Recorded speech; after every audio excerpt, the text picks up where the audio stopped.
प्रभु यीशु मसीह के नाम से आप सबों को जय मसीह की। परमेश्वर पिता का धन्यवाद देते हैं आज के दिन के लिए, इस सुंदर समय के लिए कि उसने एक बार फिर से हमको ऐसा आने का मौका दिया कि हम परमेश्वर के वचन को लेकर के आ रहे हैं। और मेरे प्रियो, हम लोग एक साथ मिल कर के सीखते हैं, सिखाते हैं और इस प्रकार हम अपनी आत्मिक उन्नति को करने पाते हैं।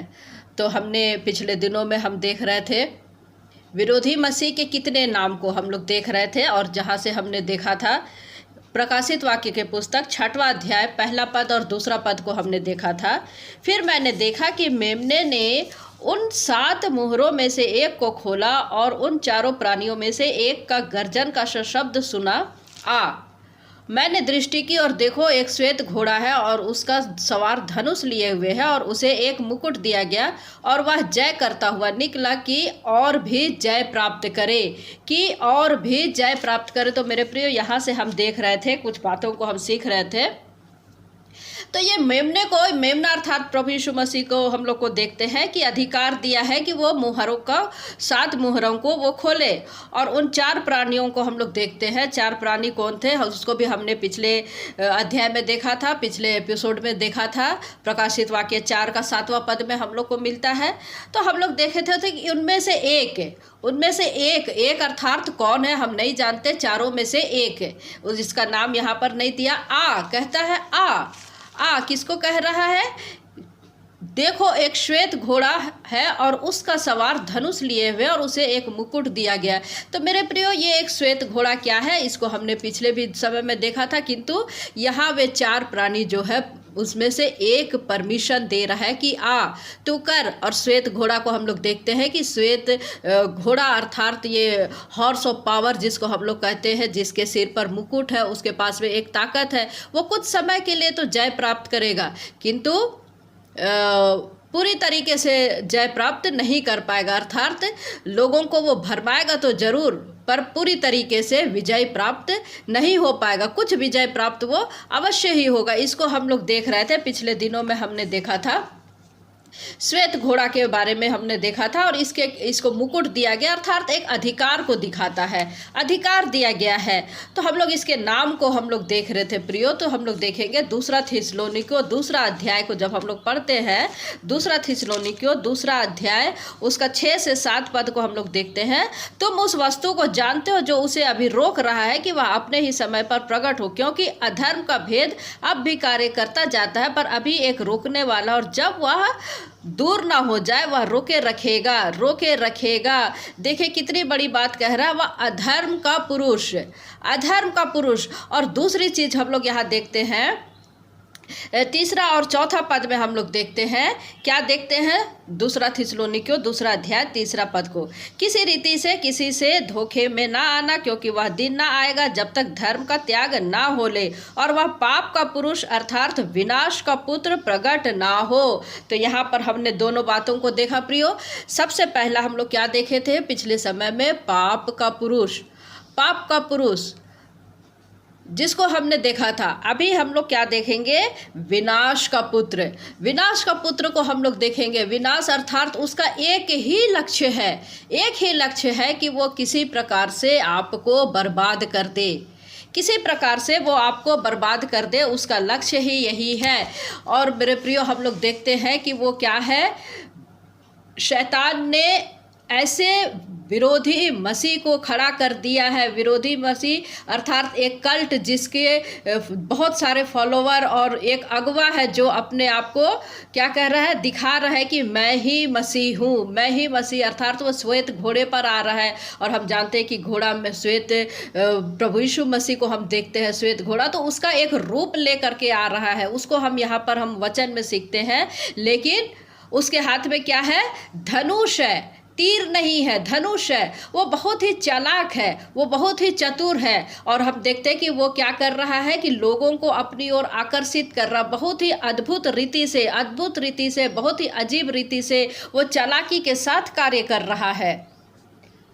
तो उसके पास में एक अधिकार है एक शक्ति है और ये जो सारी चीज़ें हैं एक समय काल को दिखाता है। और ये समय काल 2 साल का भी हो सकता है, 4 साल का भी हो सकता है, 50 साल का भी हो सकता है, 100 साल का भी हो सकता है। ये कितने लंबा पीरियड चलेगा, कितना लंबा रहेगा, हम नहीं जानते, क्योंकि ये केवल और केवल परमेश्वर ही जानता है कि ये समय काल कितने समय का होगा, कितने समय का होगा। लेकिन मेरे प्रिय, यहाँ पर हम लोग देखते हैं कि ये पहला मुहर खुला जाना हो रहा है, एक पहला जो है समय काल का शुरू होना है, पहला समय काल का, जिसमें हम लोग देखते हैं कि मुहरें खोली जा रही है।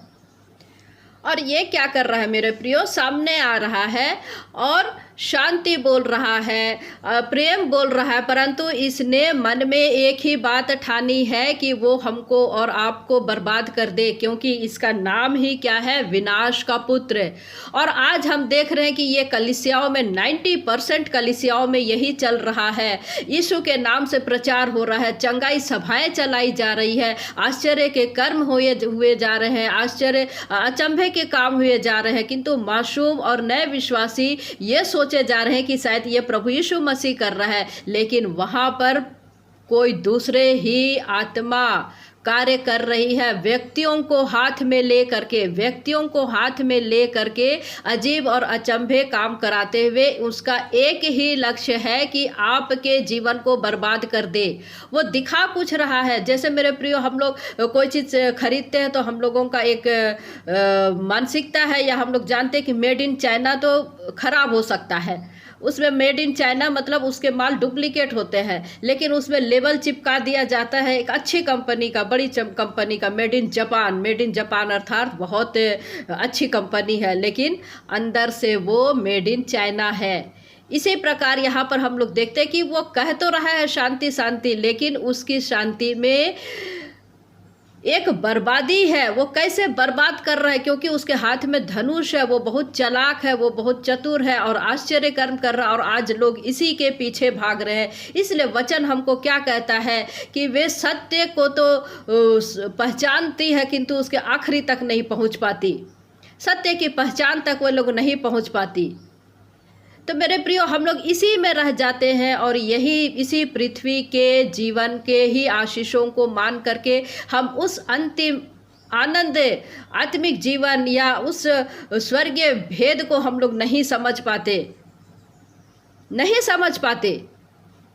वो यही के जीवन का लक्ष्य कराता है, अचंभे के कार्य कराता, उसका एक ही लक्ष्य है कि आपके जीवन को वो बर्बाद कैसे करे। कैसे बर्बाद करता है, कैसे करता है? प्रभु तुमको आशीष देने जा रहा है, प्रभु तुमको शांति देने जा रहा है, प्रभु तेरे दुख दर्द को दूर कर रहा है। ये एक मसीह विरोधी के कार्य है, मसीह विरोधी के कार्य है। देखिए मेरे प्रियो, यहाँ पर हमको दानियल नबी की पुस्तक क्या कहता है, दानियल नबी की पुस्तक 8वां अध्याय उसका 24 पद हमको क्या कहता है। देखिए 8 का 24 क्या कहता है, उसकी सामर्थ बड़ी होगी परंतु उस पहले राजा की सी नहीं, और वह अद्भुत रीति से लोगों का नाश करेगा और सफल होकर काम करता जाएगा और सामर्थियों और पवित्र लोगों के समुदाय को नष्ट करेगा। सामर्थी और पवित्र लोगों के समुदाय को नष्ट करेगा, अर्थात परमेश्वर के लोगों को नष्ट करेगा। उसका एक ही लक्ष्य है कि कैसे वो मसीह विरोधी जो है परमेश्वर के लोगों का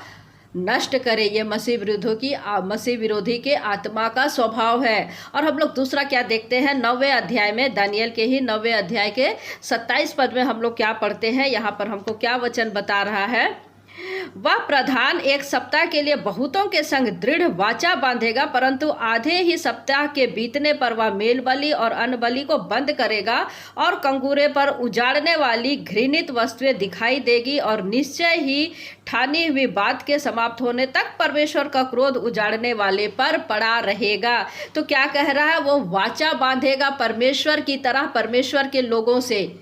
और हम जानते हैं कि परमेश्वर ने अपने लोगों से वाचा बांधा था। तो प्रियो, मसीह विरोधी जो है बहुतों के साथ में वाचा बांधेगा। उसकी बड़ी सामर्थ है, और हम लोग क्या देख रहे हैं, अद्भुत रीति से लोगों को नाश करेगा और वो सफल भी होगा। अद्भुत रीति से नाश करेगा और सफल भी होगा।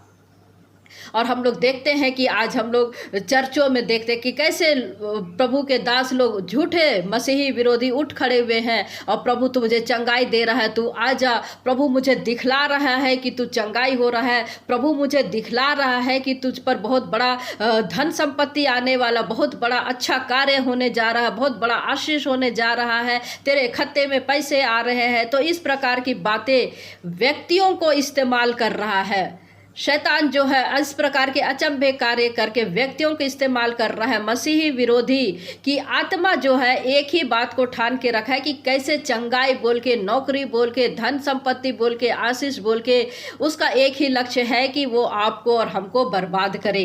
उसका एक ही लक्ष्य है। तो कैसे हम उसके जाल में फंसते जा रहे हैं।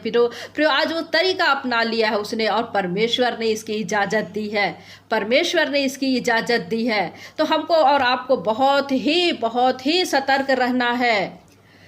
मेरे प्रियो, पहला हम देखते हैं कि पाप का पुरुष, दूसरा हम देखते हैं कि विनाश का पुरुष, और तीसरा हमने देखा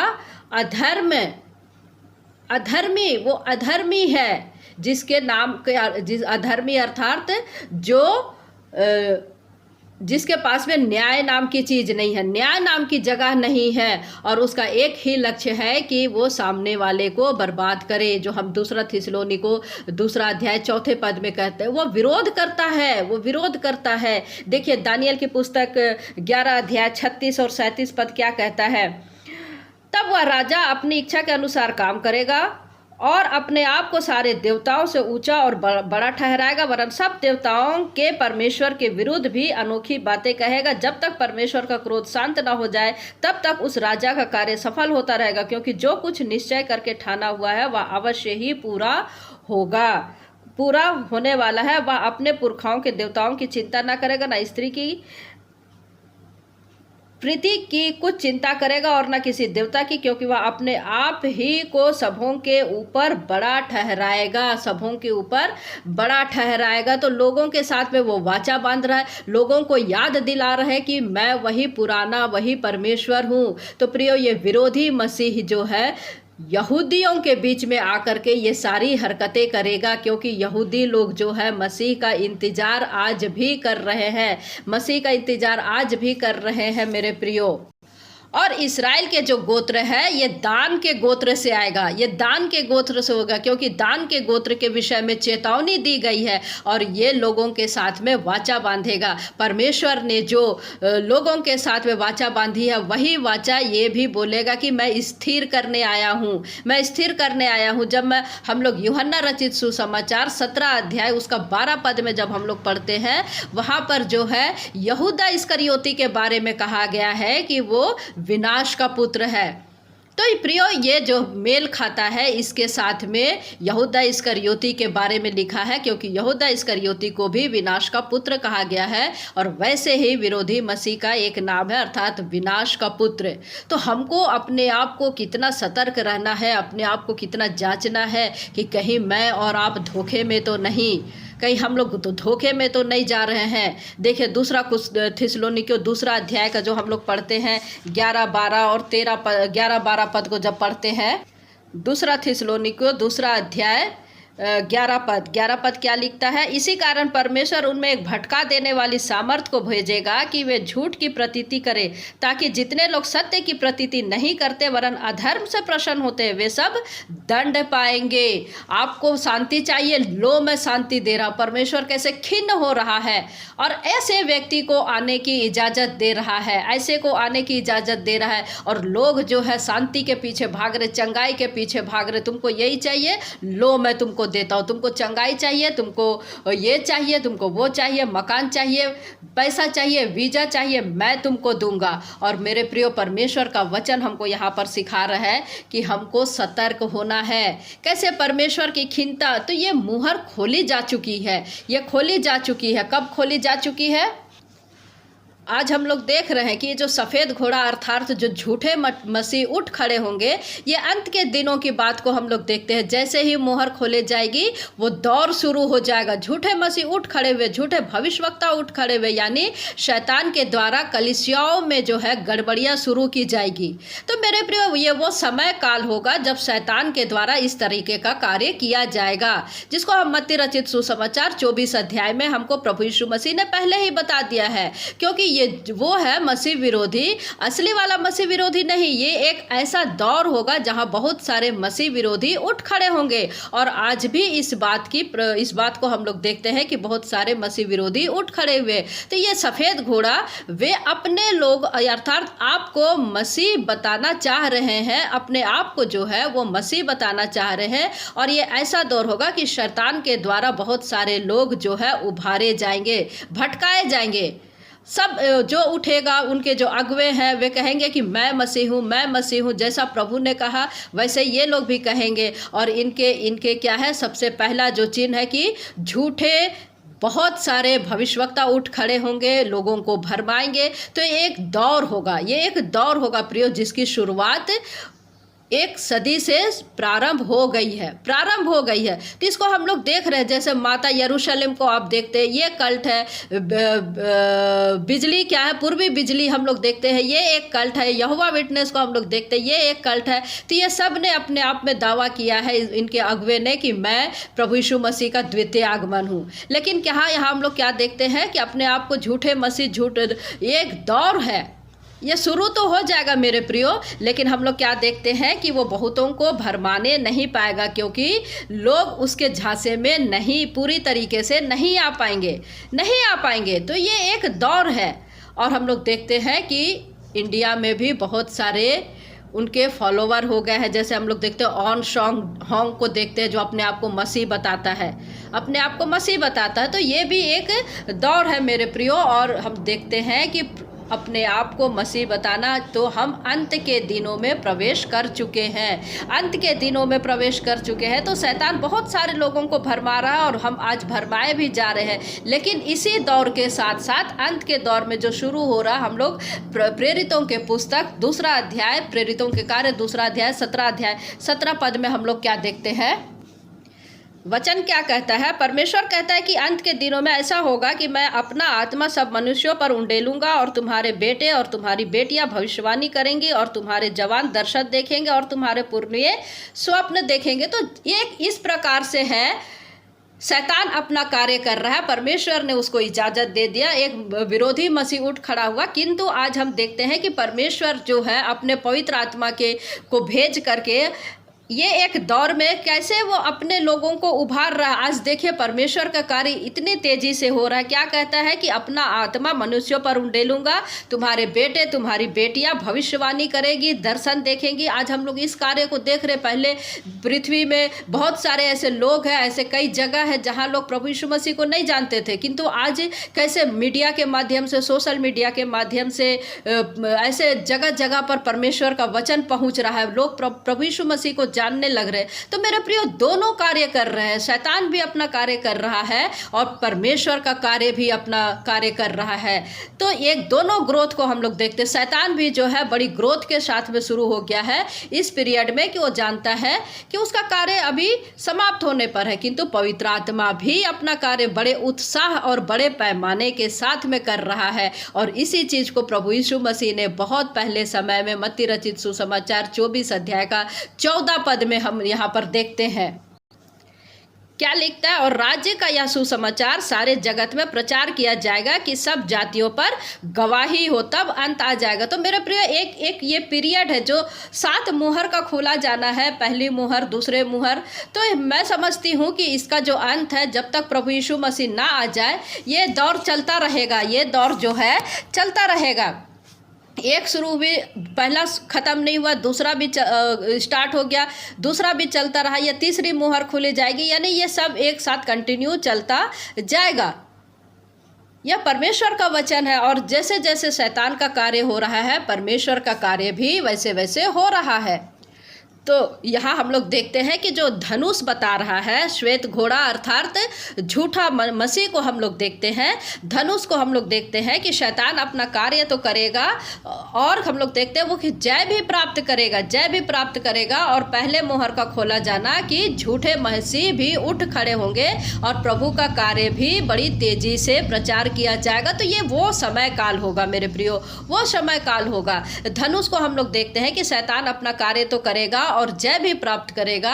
और हम देखते हैं कि लोग झूठे प्रचारकों की बातों पर आ रहे हैं, आज कल्ट के झांसे में सारे लोग आ रहे हैं, लेकिन वो पूरी तरह से कामयाब नहीं हो पाएगा, क्योंकि पवित्र आत्मा भी सामर्थ्य से कार्य करेगा और वो जय प्राप्त करेगा, लेकिन वो पूरी तरह से जय प्राप्त नहीं करेगा और पूरी तरीके से लोगों को नहीं भरमाने पाएगा, नहीं भरमाने पाएगा। किंतु बहुत सारे लोग उसके झांसे में आ जाएंगे। और अंत के दिनों में ये सारी घटनाओं की शुरुआत अब हो चुकी है। तो मेरे प्रियो, ज़्यादा से ज़्यादा आज हमको क्या करना है, मन फिराना है, ताकि हम भरमाए ना जाए, वचन को सीखे हम। वो वचन काल शुरू हो गया है, ये समय काल जो है शुरू हो गया है। हमको बहुत ही सावधानी से चलना है, बहुत ही सावधानी से चलना है, क्योंकि जब तक प्रभु यीशु मसीह का द्वितीय आगमन नहीं होता, कलीसिया उठाई नहीं जा सकती। हम अपने आप को तैयार रखें, अपने आप को सचेत रखें कि हम किसी के झांसे में ना आए। तो ये मसीह विरोधी का एक नाम हमने क्या देखा,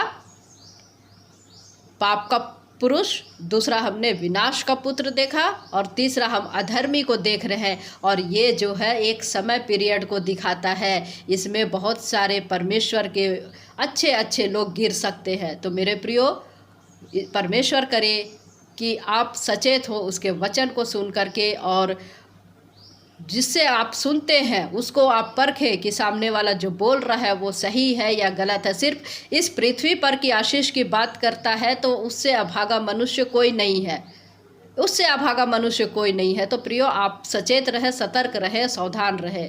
तो परमेश्वर पिता इन वचनों के द्वारा हम में से प्रत्येक को आशीष दे। आमीन। जय मसीह की।